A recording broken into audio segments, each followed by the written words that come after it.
record thing take.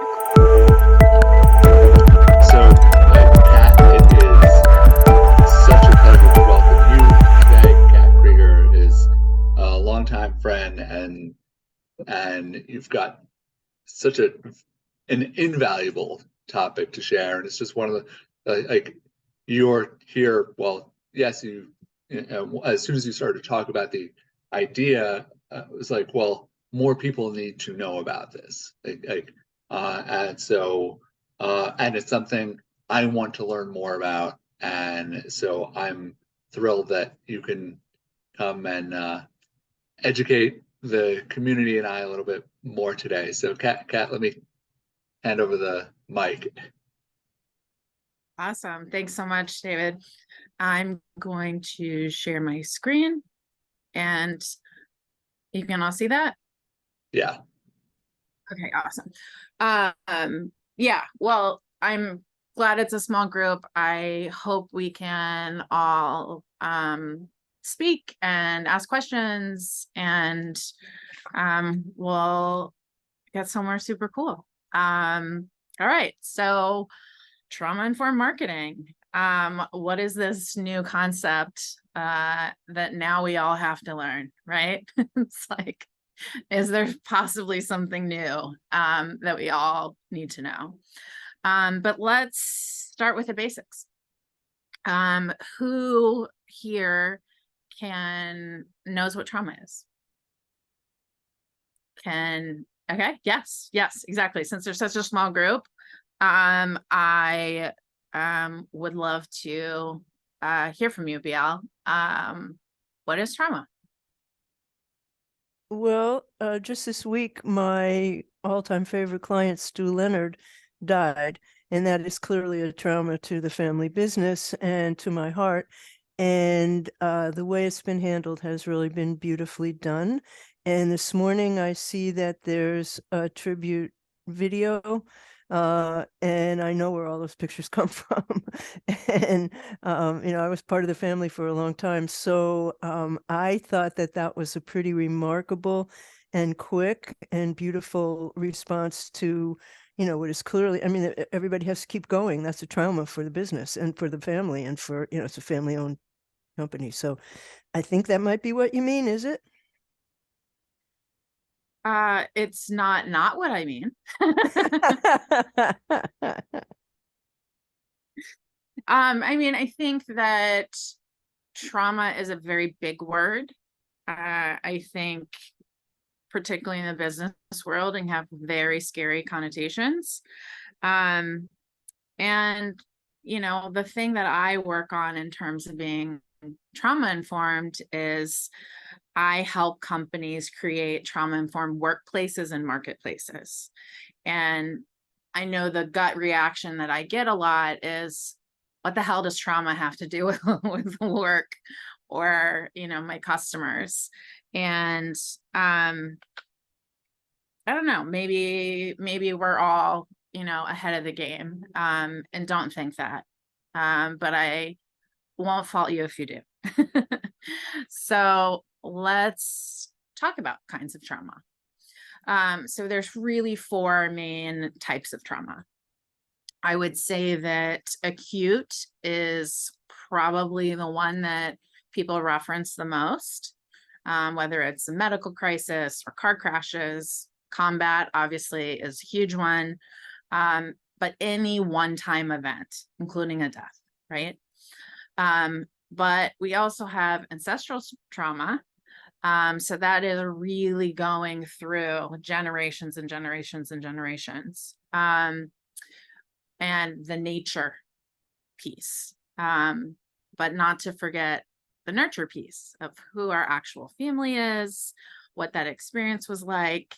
And then we all have collective trauma. So whether that's from your gender, your social class, etc. We have that to contend with as well.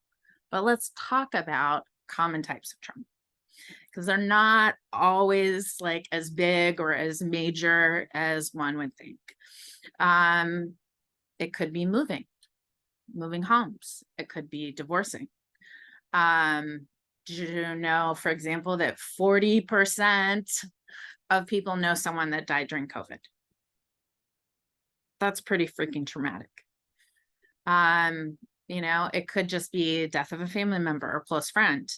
It could be having or knowing someone that has a disability, which is sort of a lifelong trauma or traumatic experience. It could be someone that's experienced a national disaster. And the things that we probably are always taught or are always told, right? Whether combat, conflict zones, obviously we're constantly seeing images of the Ukraine and other areas in the world. It could be struggling with mental illness or abuse or assault. Very common causes of trauma. But again, maybe someone wouldn't think that moving homes is a major traumatic event, but it is. So let's talk about why trauma informed. So in all of those lists of potential kinds of trauma, what we're really talking about is nearly 75% of adults. So that doesn't mean like PTSD, right? That means that 75% of adults, or nearly 75, as the research is indicating right now, have experienced at least one major type of traumatic event. I mean, in the US, that's 225 million people. So it leads to really one key question.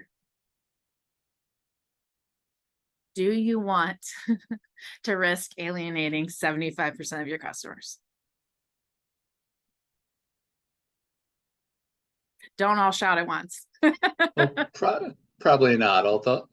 Although realistically, it's like, right, like what is that subset? So yeah, I mean, Mother's Day is perhaps the most timely example to bring up, and so for the percent that lost their mothers, and then for the and also, you know, with that risk, yeah, I mean, I'll be curious, and I'm sure you'll get into this, or at least are exploring it in terms of like there's going to be big subset that's like, yeah, like I lost my father, right? Like I don't mind getting Father's Day messages. Yeah, I am a father. Like there are all kinds of situations. Like I'm happy for other fathers, but I've got my own relationship, right? Like that I made peace with.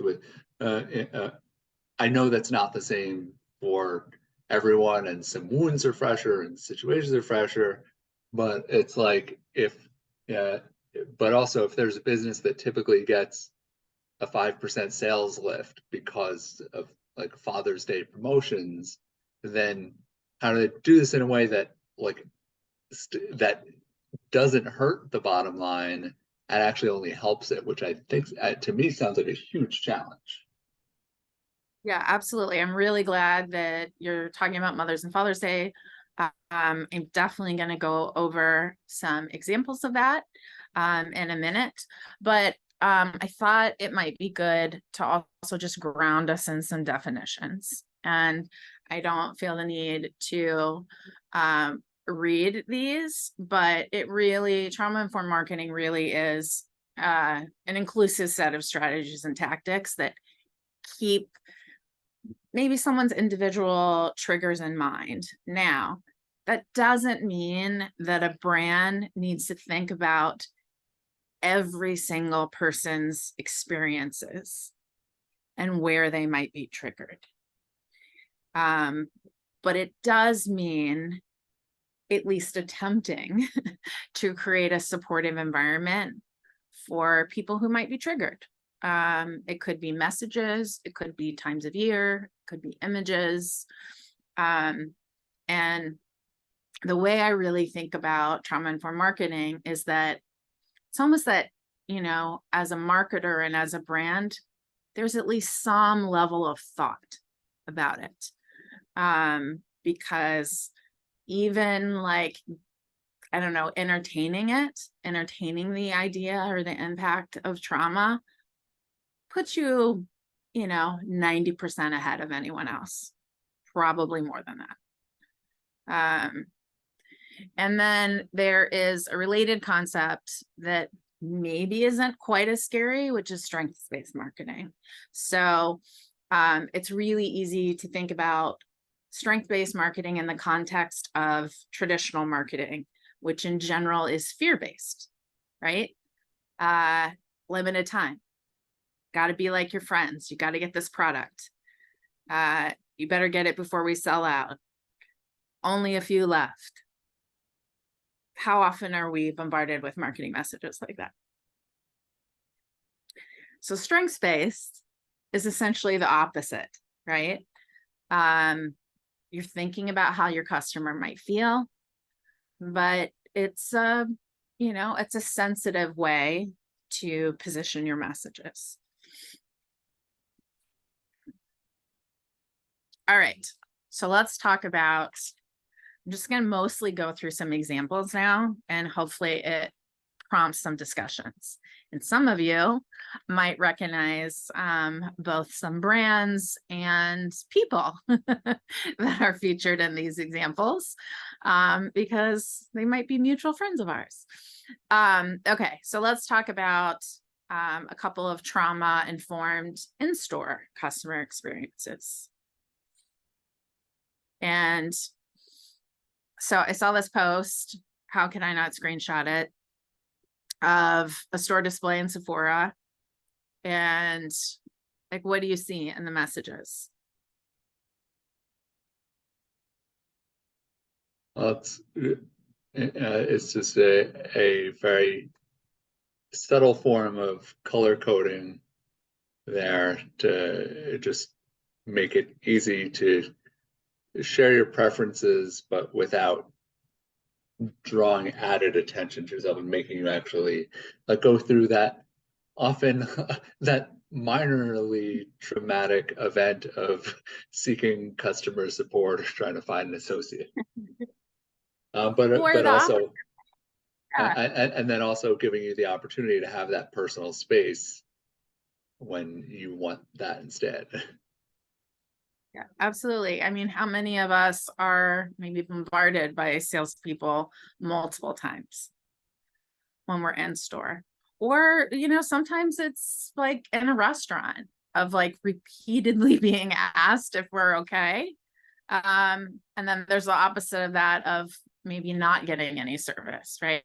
But I really like this example and the sort of slightly sassy person that posted it with this commentary. But yeah, absolutely. Like, this is trauma-informed customer experience. And maybe something that you wouldn't think about. Now, ultimately, your goal of being trauma-informed is connect more deeply with your customer. And so it might not quite seem trauma-informed when I grab this post from Jenny Dietrich. But like, what did they do in her bagel shop? Mentioned her by name, told her they missed her. And what did that create inside, right? So sometimes it's not like this big, massive, I know you're going through this, horrific thing. Sometimes it's just a little acknowledgement. And, that alone is very powerful. And I would argue trauma-informed. And feel free to, or, maybe the thing to also think about is this creating a conscious reaction in your customer or a subconscious reaction, right? And what does it do for them long-term as customers?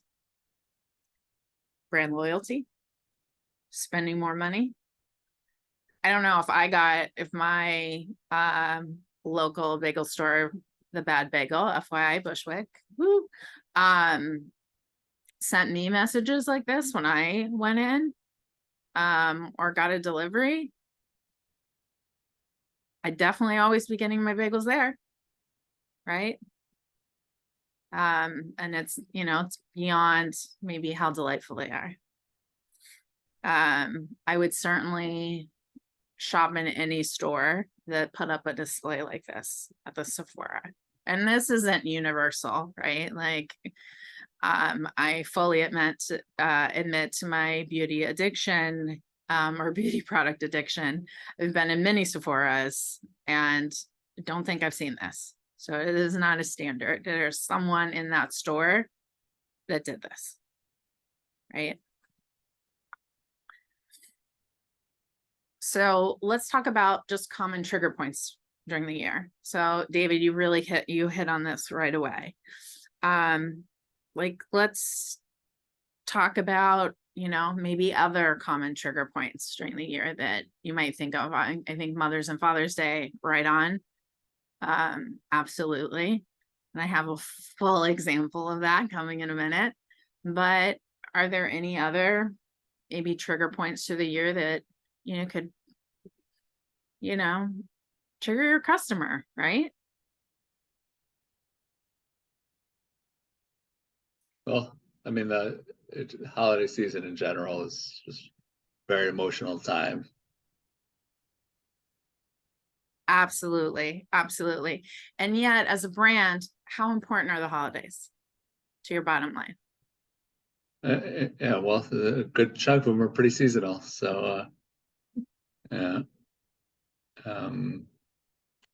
it's pretty critical. I mean, there are tons of them where it's like the Q4 is like 40% of sales instead of 25, and yeah, I mean, some are entirely seasonal, so some are a little less affected by any season, but it's yeah, but it's pretty prevalent. Absolutely. Absolutely. I definitely often think about the holidays. I think it's also, as a marketer, maybe coming new to the concept of trauma-informed marketing. It's something that's easy to understand. You know, yeah, go ahead.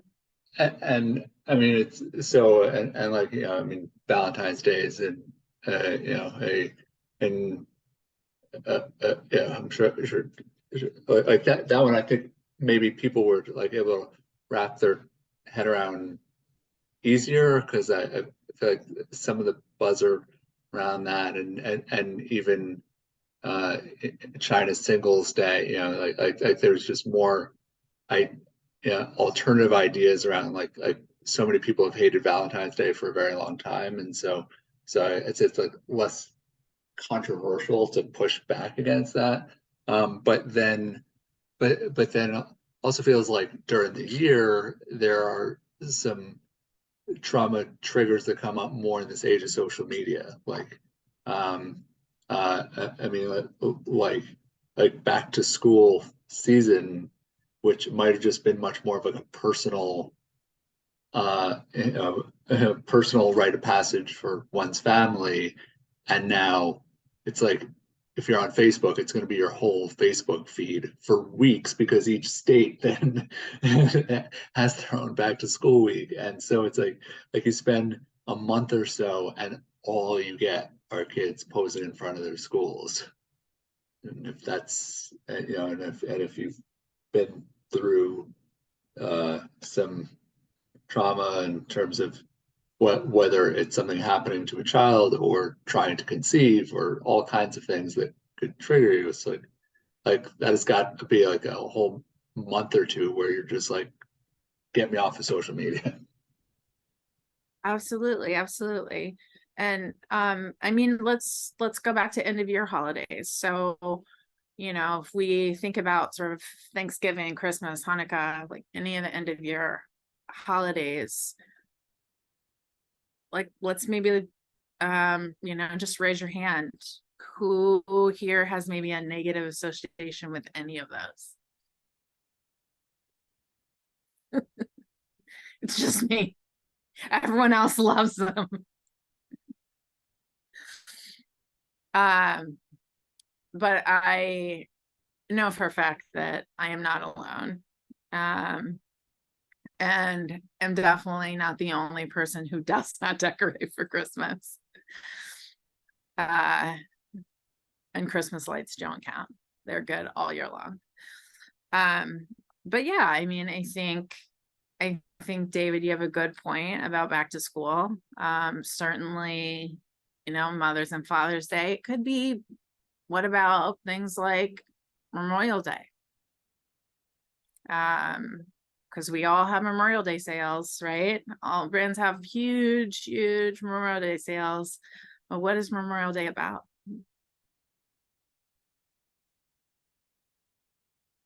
And have any of your customers lost somebody where Memorial Day is like it's a big thing, right?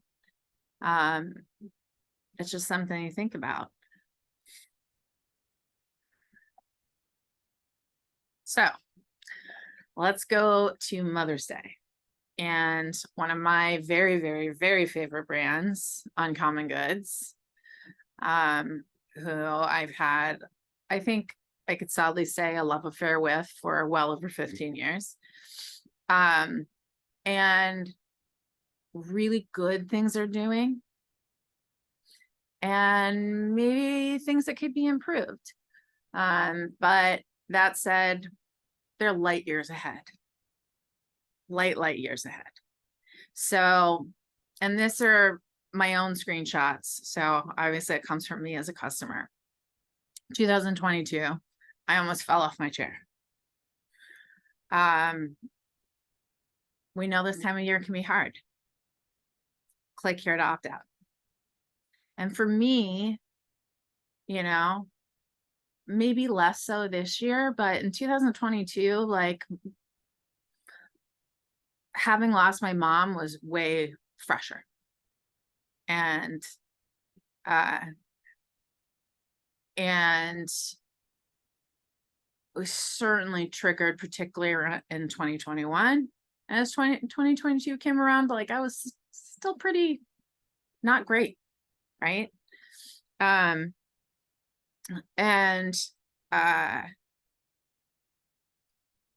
I opted out and then spent an entire year telling every single person I knew how amazing this was. So there's word of mouth for you. And it instilled a loyalty to Uncommon Goods that I clearly have, right? Like, I'm such a fan of theirs. But this hit somewhere like, oh man, this is so good, right? So let's talk about this year.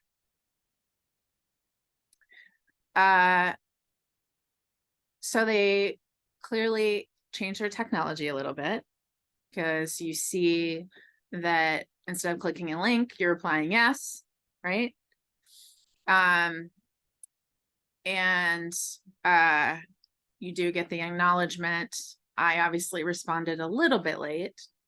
So I got a Mother's Day message or text in between. That's fine.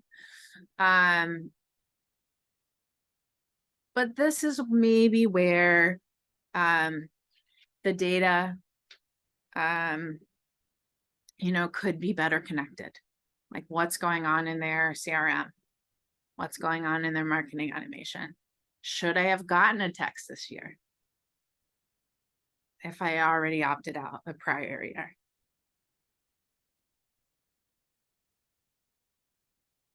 Maybe I should have, because it's not as raw this year.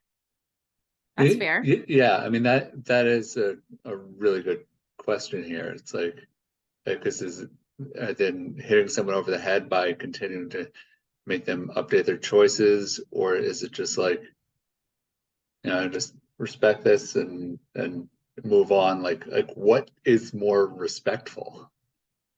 Yeah, I mean, and it could simply be, as a marketer, oh, we switched our SMS, Right. database services, and we don't have this information anymore. Or we're not able to transfer the information to our new system. Like, it doesn't have to be, it's not necessarily a brand trying to hit us over the head just to hit us over the head. Right.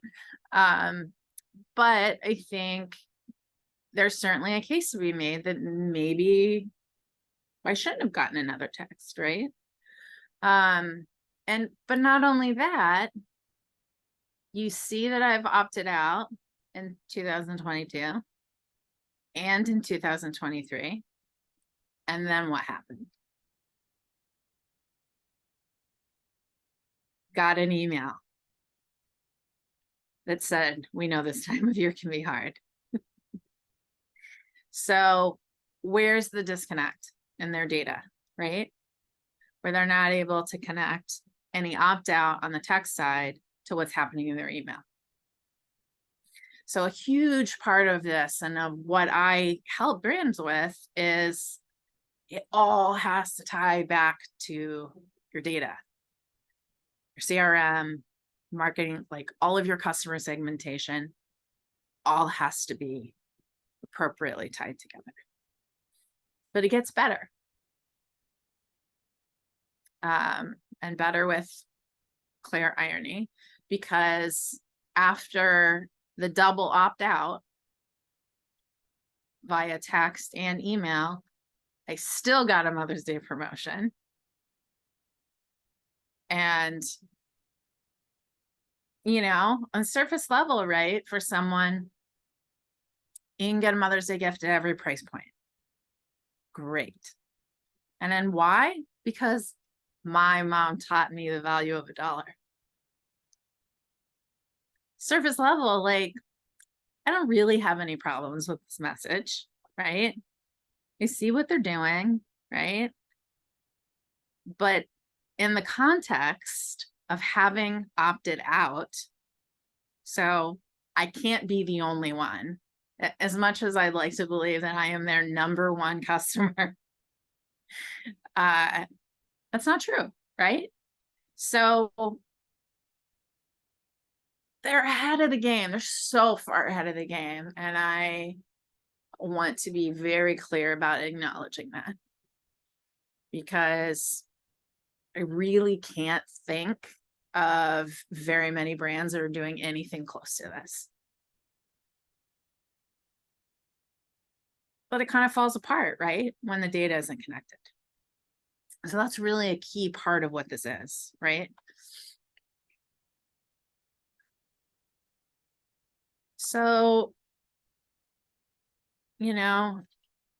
it really is about better customer segmenting. And what can you do when you segment your customers better? Make more money. Make those, sales goals. All right, so let's go in the opposite direction. And I'm just going to give a trigger warning.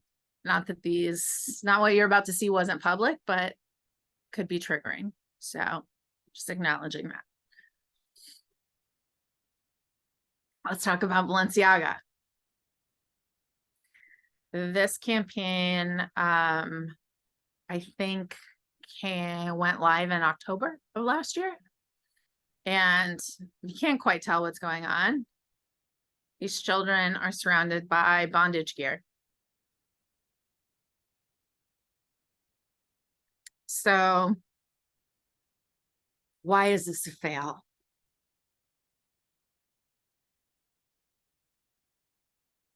Offensive? Disturbing? Disturbing is probably the best word I'd use here. Think of a lot of them, but yeah. Yeah. Certainly inappropriate, right? But I think that is those words are all reactions that anyone, right, would have. So that's why it's an egregious mess, right? a general consensus is disturbing, offensive, inappropriate. But now let's put yourself in the shoes of a customer that perhaps has experienced childhood trauma. So with this 1 or 2 images, as they were maybe flipping through, you know, maybe they were reading something online where it was featured, maybe they were flipping through a magazine. I think maybe it was pulled pretty quickly, so that might not have happened.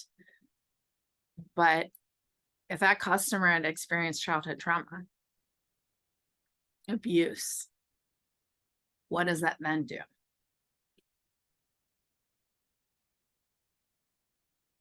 So I can't say that this particular image triggered me beyond like what is right. But I have certainly come across advertisements in the past that with that just one piece of creative, a whole day was gone, right?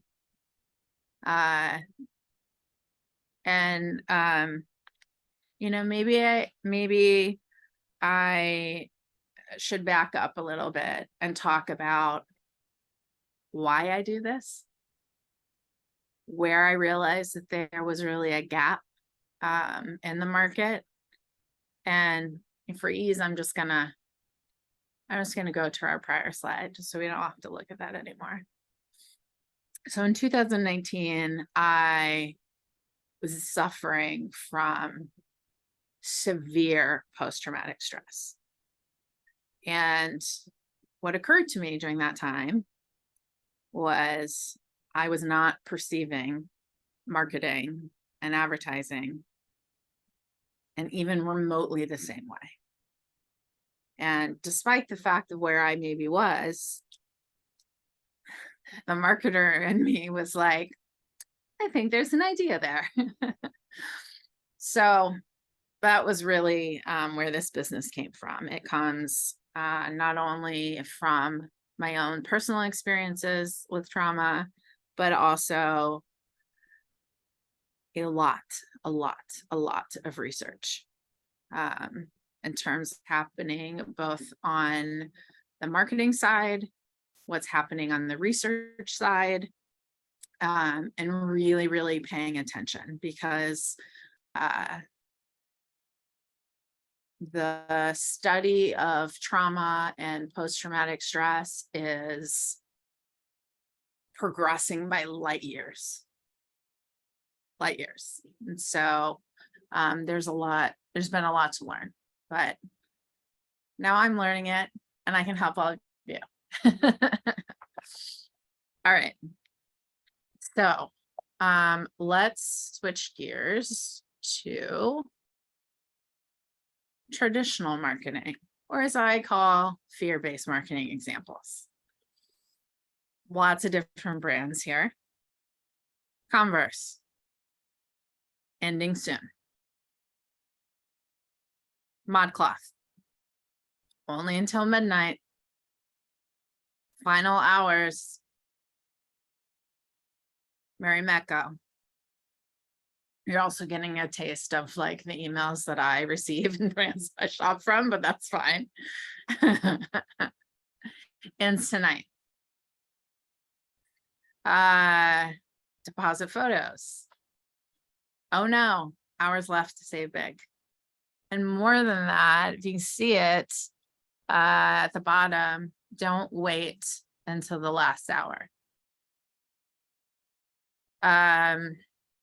And again, another image brand, 40% off, last chance, 24 hours only.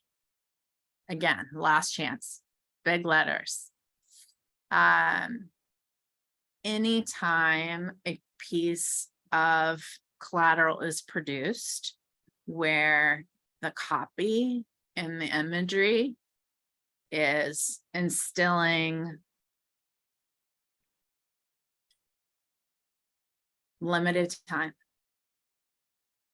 you got to be like, you got to get one of these, like all of your friends are getting them, right? any kind of FOMO. I mean, arguably, I would say that at least 80% of marketing is this. And it's what we've all been taught.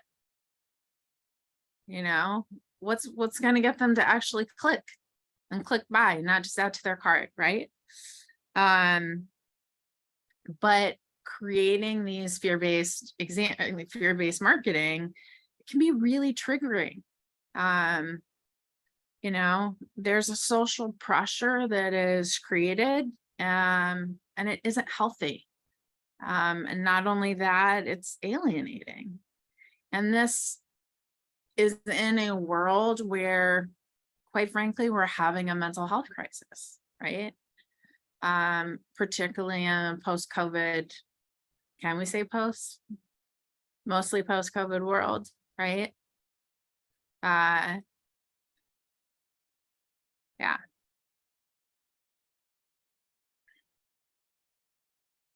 Happy to open that up if anyone has commentary.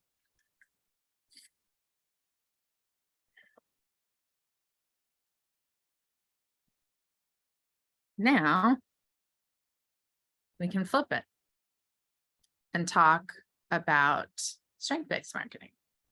So again, I'll go to one of my top loves on Common Goods, where they are using their data, right? Okay, so you really like these. They know that that their customer base really like these because these are their top sellers, right? There's nothing really negative. It's like, hey, we think you might like these because all of our other customers like them, right? We're here with Glossier. It, you know, it doesn't have to be hard. Like, with Glossier, it's just it's a positive message. It subtly affirms like anyone's individual preferences, differences, kinds of products they might like, kinds of color palettes they might like. And you know, doesn't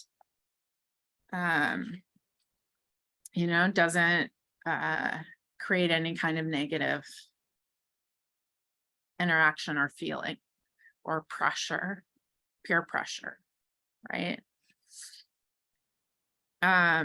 So what does ultimately trauma-informed marketing or strengths-based marketing create? Increased brand loyalty, more revenue.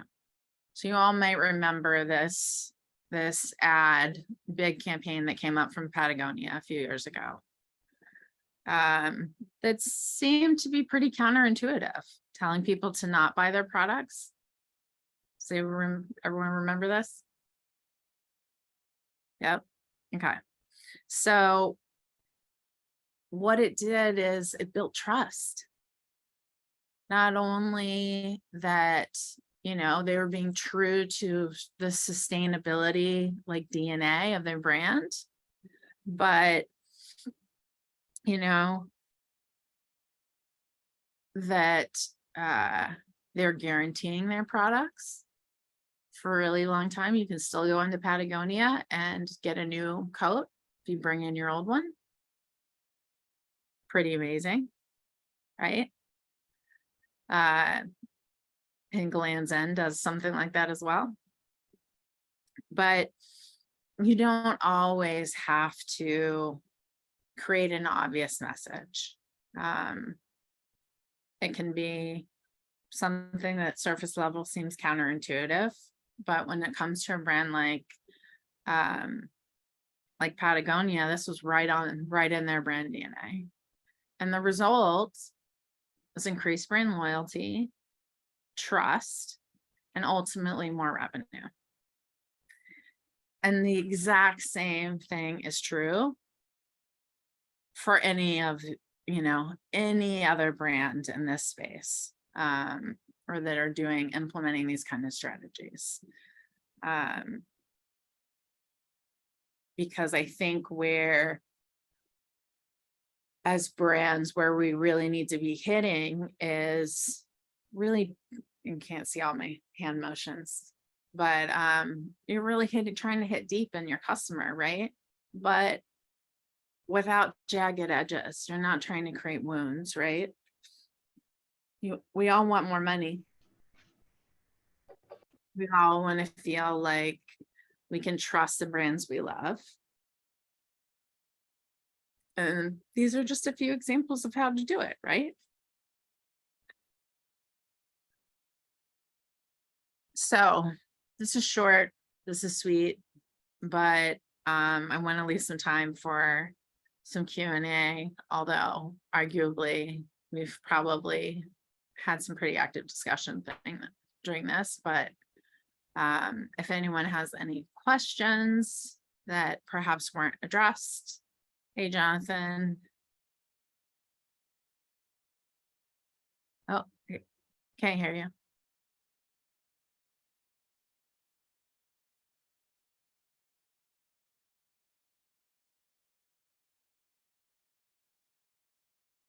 Yeah.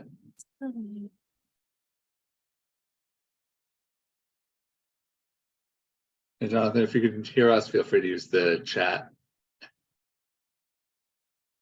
So now I think you can hear me, right? Yes, we Oh, can. so nice to meet you guys. How are you? Fabulous. Nice. So thank you for for this event. So I unfortunately I came late, I think.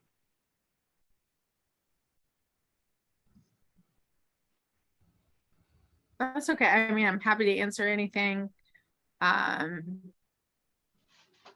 Or I'm happy to talk to you separately, for sure. Mm-hmm. Thank you. LinkedIn. We're serial marketers, since we're clearly connected on there already.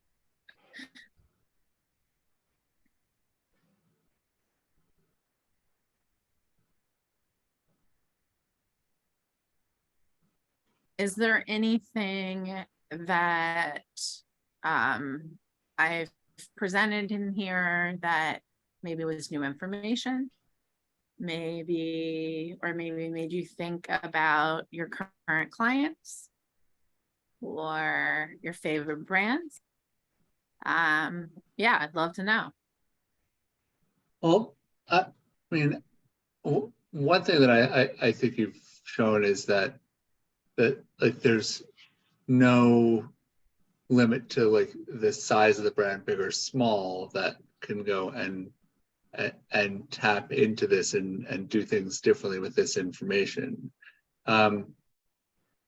Another thing I wonder though is does like every marketer need to do something about all this, and if so, like how far do you take it, and do you almost open the door to just like this like Pandora's box kind of thing, like where once you start showing sensitivity to this, and now it's like, well, okay, so you did this for Mother's Day and Father's Day, but then for a whole other very different set of reasons, July 4th, it can come with its own trauma, right? And so there's been a movement to make Juneteenth a more prominent holiday.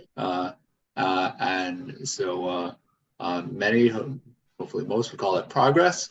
But then it's like, then do you open the door? Oh, like, okay, so why are you doing this but not that, right? Like, why are you letting me opt out of Mother's Day messages, and I still have to get these July 4th things for these patriotic things that I really feel like I don't represent me, my people, or something?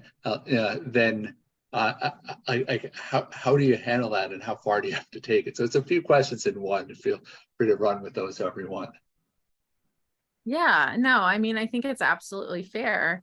It's overwhelming. I mean, every single day, you know, and obviously not just with this. I think as brands and marketers and consultants, we're all presented with some new thing. Like obviously, we're all talking about AI right now, and you know, how it's changing things, how it can be used well, how it can be used not so well, right? You know, so now we all need to be, you know, experts in, you know, AI chatbots, right? Or leaning into them.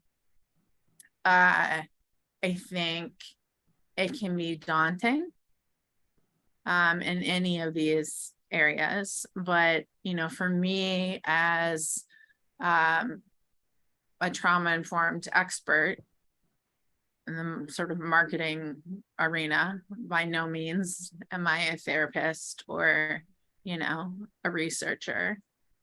I think it's baby steps. I don't think it has to be overwhelming. I also think it can be done subtly. So I almost feel like the real win is when your customer doesn't even realize you're doing it, right?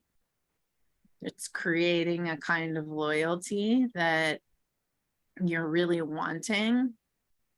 But how many people maybe would have got Mother's Day opt-out message and thought, man, that's really neat, I'm going to opt out, and then never thought about it again, right? But somewhere in here, it did something. You know, obviously I'm a marketer, I can't escape it, right? And neither can the rest of us. But so when, you know, I got that campaign, it resonated in a very different way for me. And it would, at least at the time last year, when the first one came through, it was one of the first times I'd ever seen a brand acknowledge traumatic times of year, right? And around a holiday where clearly getting sales is hugely important to the bottom line. And, you know, I don't think they've done anything around end of year holidays, you know, not that I have seen. And obviously I see a lot of their stuff. But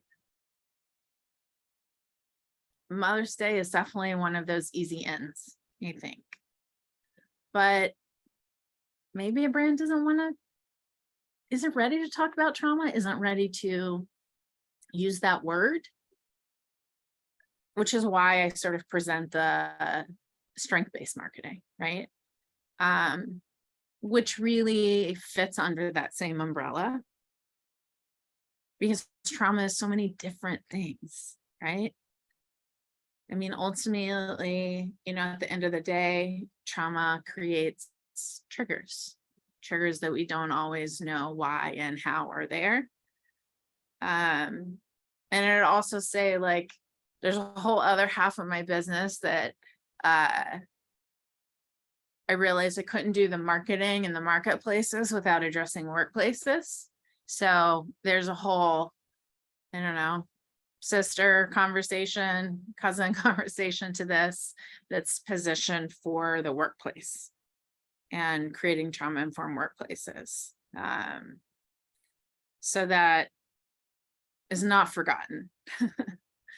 And, you know, goes in a little bit more into people's direct behavior and ability to communicate and work efficiently when they're triggered or not triggered.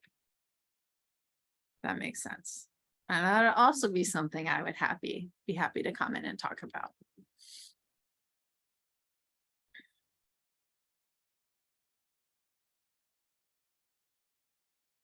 Well, yeah, I mean, this is amazing. It makes me wonder also, like, how far we are from being at a point where, like, this is like kind of like a default template that a lot of email service providers and like CRM systems have, and it's just like, here's a package, here are like these 25 things you can have people opt in or opt out of, and it just becomes like just like, with a name and email address and maybe like a Twitter or Instagram handle. It's just like a standard part of people's profiles in their system, and you like work with it accordingly.